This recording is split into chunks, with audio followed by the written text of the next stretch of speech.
One very interesting thing I didn't know about the Burj Khalifa, I just found out this time, is that the reason it's named the Burj Khalifa, Khalifa is actually like an Abu Dhabi name. And so when this tower was completed, or when they were building it, they started back in like 2008. And of course it was very important that they built it. It was very important to the prince's vision. But in 2008, a little thing called the recession happened. And so as they were building it, they ran out of funds. And so they asked their neighboring emirate, the Abu Dhabi Emirate, which is a lot more rich, they asked them for a loan to finish it.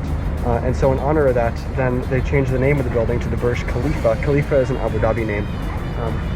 Abu Dhabi is way more conservative, but they have a lot more money from oil and stuff like that.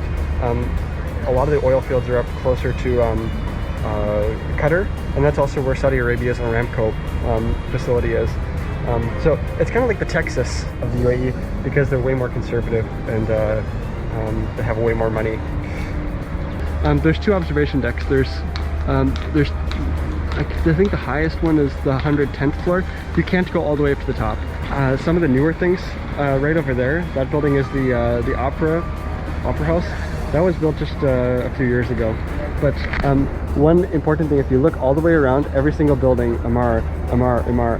Even this mall is Amar. All these buildings, if I go all the way over here, Amar. That's like the huge construction company. The other one, Damac, is they haven't penetrated this area. Emaar even built this whole fountain area, and it's been really successful for them because this is like the epicenter of all tourism here in Dubai.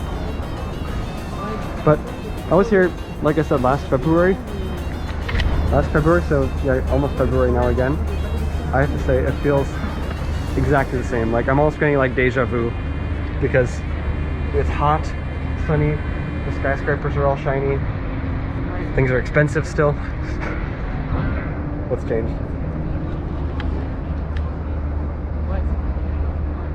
Alright, so we're on our way to the fountains now. I think it's obligatory every time you come to Dubai. Why are there motorcycles here? I think it's obligatory every time you come to Dubai that you need to go to the fountain show, even if you're a resident. But it's only after 6 o'clock, every half hour until like 11 o'clock. But they do a different set every half hour. So my favorite show though is when they do the music from O Mio Babino Caro. I don't really know what this is. It's like a Cloud Gate in Chicago. The big bean, you know, in Chicago. Yes, I know. I've seen that. Yeah, so last time I came here, I love Dubai. Last time I came here, this was the only area that I stayed in. I was staying with a friend a few blocks over that way. So this is the only Dubai that I knew of. So this time, it's been nice to go onto the other side. But of course, you know, like I said, you really should come over here. This is like the Dubai that everybody knows.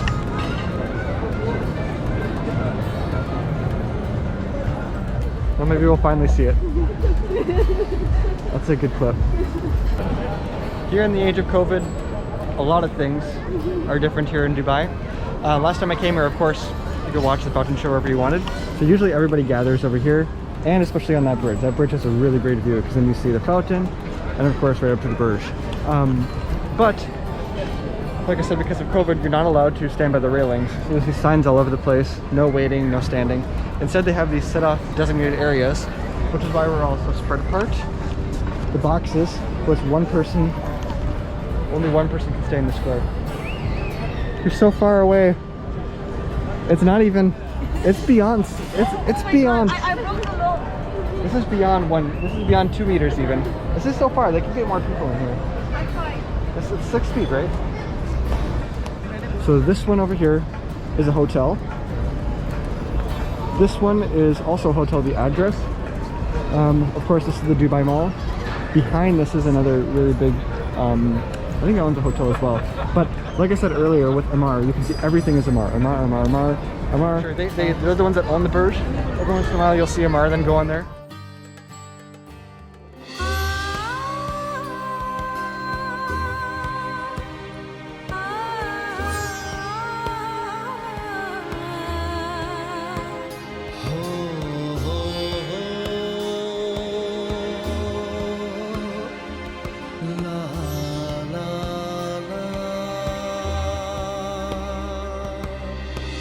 जीवन की राहों में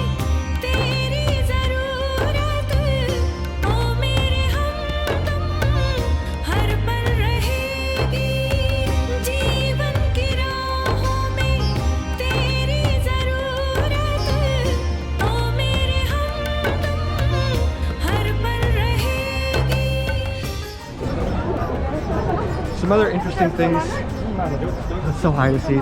Some other interesting things to know about the Burj is that it is.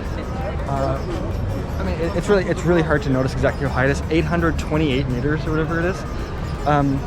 Which meters, you know, times 3 for the Americans. But I guess to put that in a little bit better context, it's almost exactly 3 times higher than the Eiffel Tower, or twice as high actually as like the Empire State Building. I'll lean over the edge here. Don't drop the GoPro. But it also, just because it's so high up, I think it's like 130 floors or something if I recollect. Yeah, it's like the highest. The reason it's so high is that there's a lot of bounce around between like who has the highest floor. And the record usually goes to the person with the highest occupied floor.